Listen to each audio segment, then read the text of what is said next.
they just absolutely played City off the park. I have not seen a team play City like that. Of course, City didn't have that intensity that we've seen them play with. And it was almost like they took a break in this match. But I had not seen City played off the park like I did in this game. A Pep Guardiola team was outshot by 20 shots. It's the first time ever in Pep's coaching history that he has been outshot that much. 22 to 2. Mind you, this is coming off Pep in his press conference saying they're going to win the Premier League. Well, and they're winless in their last four matches, Nico. 3 draws and a loss. So I didn't watch this game. The game that I was watching was United-Chelsea. Can't watch 2 games at once, so I don't know. I can't get into the details. No, impossible. I watched this match and I enjoyed it. No question for you guys. Where was that you guys who did. pushed me at the stadium? I hope he was watching. Rodri's been out for a while, and Manchester City without Rodri hasn't been able to pick up results. Yeah. It feels at this point he is a bigger loss. His absence is a bigger detriment to City's success than a Kevin De Bruyne this season. Yes, it's true. They had John Stones and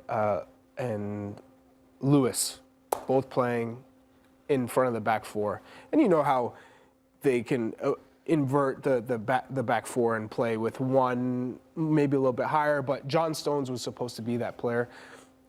It wasn't it, because what Rodri does for this City side is he gives them balance so that everyone can move around, and he is the one cog in the wheel that does not move. He gets up and down, but he's the facilitator. He sees everything. He's usually the first to win in counter press and spray the ball. He's phenomenal with his distribution. I think he's an excellent tackler, good in the air, and when he's not there, you can see everything. Would he have been falls. a difference maker yesterday with the way Villa was set up? Can I respond to that if you don't mind? Because I want to piggyback on what both of you said. John Stones was relatively ineffective when sliding forward, and what was missing was Rodri. The reason why I asked you if I can answer is because Aston Villa won possession in the final third 13 times against Manchester City. That's the most ever by an opponent, by an opposition. Wait, say it again. They won possession in the opposition half 13 times. It was really That's the most passing against an opposition teams that the Citizens in a Premier League game under Pep Guardiola. So basically, they couldn't do exactly what Rodri does for them. That's why I think he would have been so influential, would have changed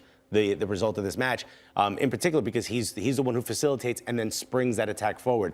Who, if in a perfect world, KDB is the one who gets that ball and then sort of creates an opportunity. They could not build out of the back. Really? They could not. Villa have you ever had seen 6 this before? Villa had 6 corners. You know how many corners City had? 0. When is the last time you've seen Man City with 0 corners, only 2 shots, and they were completely outplayed?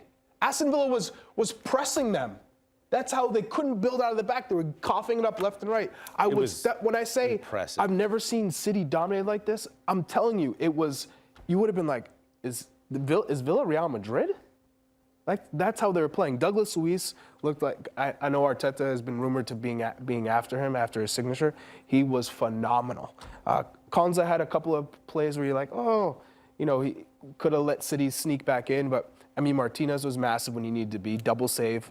Haaland should have scored. He had 2 opportunities. Other than that, ghost. There were no attacking. Is there cause for concern with City right now, because they are susceptible and they have been in the past for these little stretches where results tend to not go their way and maybe they fall out of form a little bit. Is this spell setting off any alarm bells for you, Charlie, at all? No.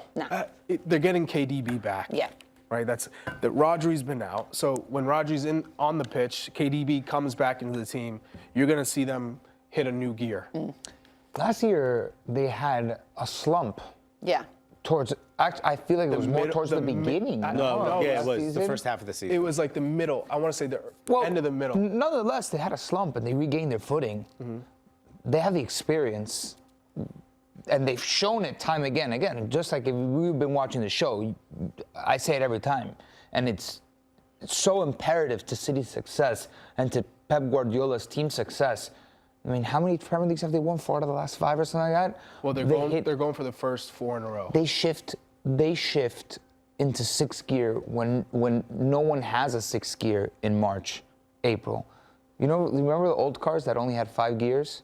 They're like one of the new cars. Boom, and they hit it. Charlie doesn't drive anymore because Yeah. he just sets his Tesla on automatic. Okay. So he You know how doesn't to what drive you're talking stick, about. Charlie?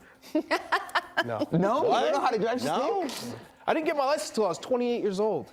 I didn't get mine until I was 26. I know how to drive stick. That's very common for Yeah, New but Yorkers you got yours too. in 1998. Wow.